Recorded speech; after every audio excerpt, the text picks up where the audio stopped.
Dr. W talks Sacred Texts. Many religions have a sacred text or holy book. A sacred text contains teachings, narratives, or poetry that have a special meaning to followers of a religion. Through these texts, people feel connected to the heart of their religious narratives and traditions.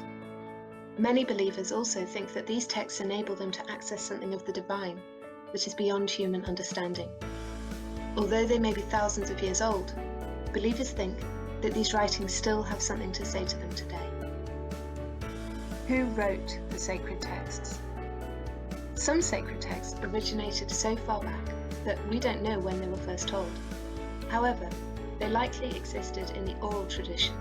They were told from one generation to another for a long time before they were written down. Some texts contain obscure references to long-forgotten cultures. Look at this passage from the book of Genesis in the Torah, talking about the Nephilim. This book describes the ancient history of humanity from a Hebrew perspective.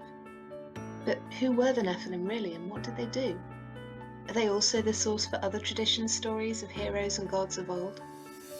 Although Genesis was likely written down over 3,000 years ago, it claims to contain stories of the earliest humans, and probably has its roots in much older traditions. Likewise, the Vedas were written in Sanskrit around 3,000 years ago, but many scholars trace their origins to the ancient Indus civilization of around 4,600 to 3,700 years ago. These texts can be an invaluable gateway into exploring languages, ancient history, and anthropology. But for the religious believer, these texts have a much more significant layer of meaning. Many believers see their own texts as divinely inspired, providing a connection between humans and the divine, or God. A memorable story of literal divine revelation can be found in the book of Daniel in the Jewish Tanakh, Christian Old Testament. Babylonian King Belshazzar was feasting sumptuously with his guests. They lived immorally and cared only for themselves. Suddenly, a mysterious hand appeared and started writing on the wall of their banquet hall in huge letters. But no one could understand what it said. Eventually, they called Daniel, a wise Jewish advisor living in exile in the Babylonian court. He both read and interpreted the text. Terrifyingly, it was the judgment hand of God. The writing said, Mene, Mene, Tekel, Parsin, which Daniel translated as, "You've been weighed, you've been measured, you've been found wanting," and explained in further detail.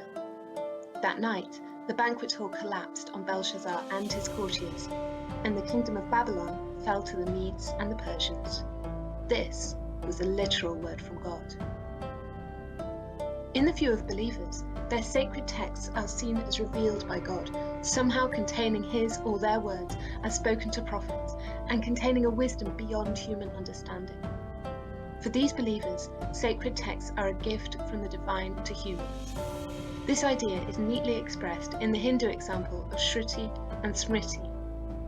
Shruti means that which has been heard, and is used to refer to sacred texts such as the Vedas that Hindus believe are divinely inspired or reveal knowledge beyond what is accessible to humans. Jews see the Torah as revealed, containing as it does the Ten Commandments and Mitzvot, teaching and rules for life that they believe were specifically given to Moses by God. Likewise, many Christians believe that the whole Bible is divinely inspired. As Paul says to Timothy, all scripture is God-breathed. Islam contains perhaps the most famous example of divine inspiration in its story of the revelations to the Prophet Muhammad. Muhammad was praying in a cave when the angel Gabriel, appeared and repeatedly told him to read. But Muhammad could not, since he was illiterate. Eventually, the angel forced the words into Muhammad's mouth, and he began to recite the first surahs that were later compiled into the Quran. The divine inspiration and remaining authority of the Quran is a very important part of Islamic belief. Sikhs too consider the Guru Granth Sahib, their sacred text, to be divinely inspired and contain true messages from God, just as the other 10 Gurus were before it. The human authors. From a human perspective though, these texts were all written down by people, not by the mysterious hand of God on a wall, as in the Daniel story. Often, a single sacred text may have been written by multiple human authors over a period of several hundred years. We know this to be true. Even the Quran was written down by human scribes after they heard it from Muhammad. So how do people reconcile their belief that texts are divinely inspired with their knowledge that humans were the vessels doing the actual writing? The Nicene Creed, the Christian statement of faith, explains this rather well when it says that God spoke through the prophets. For believers, the divine revelation of God has always involved the use of inspired people. Even with the writing on the wall, the prophet Daniel was needed to interpret it.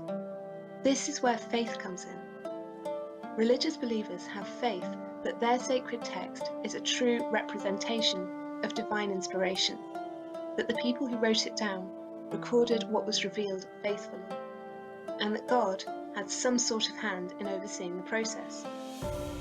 In the case of Islam, the veracity or trustworthiness of the Quran is a key point.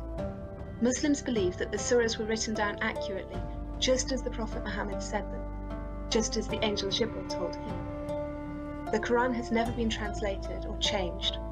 So-called translations do exist, but they're known as interpretations, and remains in its original Arabic. To understand the Quran, you need to learn Arabic so nothing gets lost in translation.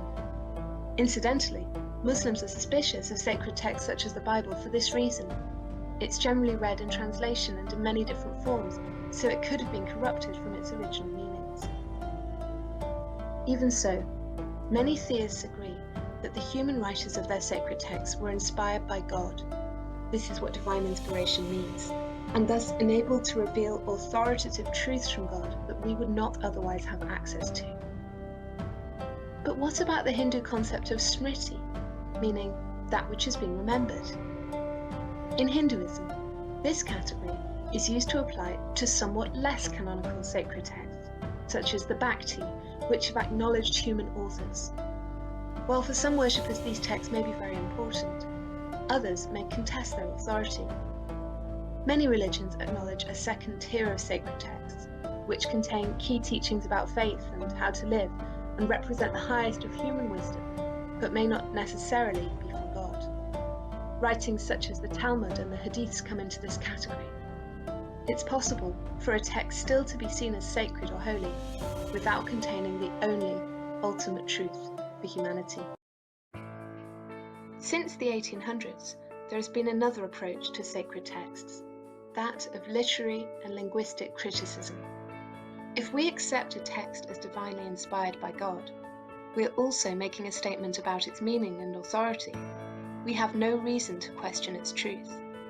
But what if we focus more on its context, the literary style of its human authors, or sometimes multiple styles suggesting multiple authors, or textual variants suggesting earlier sources or ambiguity of meaning? This understanding of what a text meant to those writing it, and what it meant to its original readers, can be a fascinating exploration. But some religious believers are wary of over-analysis of their sacred writings. Why focus on human writers when God is the true author or instigator? These believers prefer to suspend critical judgments over texts that they believe to be divinely inspired, and hold these writings to be so sacred that they are beyond question. However, there is a tension here, as divorcing any text from its original context can risk opening it to a wide range of different interpretations. And of course, sacred texts are interpreted in different ways, and have been for centuries. Some Hindus believe that the Dharma Shastras encourage the subjugation of women, with phrases such as, "A woman is never fit for independence." But others say their overriding message is of the need to respect women, and the happy woman's centrality in any happy household. Likewise, the meaning of the words of the New Testament writer Paul about women are hotly contested. Is it really a teaching from God that women should have their heads covered and never speak in church? Or was this a contextual issue in the cultures he was addressing? Diverse beliefs and access. Different answers to this question and others are expressed in many varied approaches to religious observance today. But is our modern cultural context leading the interpretation of a sacred text, or is it the other way around? For a believer who thinks that the text contains timeless words from God, this surely remains a relevant question. Traditionally, access to sacred texts was limited to the professionally religious and literate elite, and religious leaders decided on the interpretations that suited them. However, with high and increasing literacy levels across the world, the majority of people are able to access and interpret texts for themselves, even if their knowledge on the subject is otherwise limited. This both opens the door to new criticism and interpretation, and can provide a fresh outlook to faiths that would benefit from enlivening in the present day. A non-religious person, or a believer from another religion, might look at a sacred text skeptically, disbelieve claims of its divine inspiration, and even doubt its veracity and wisdom.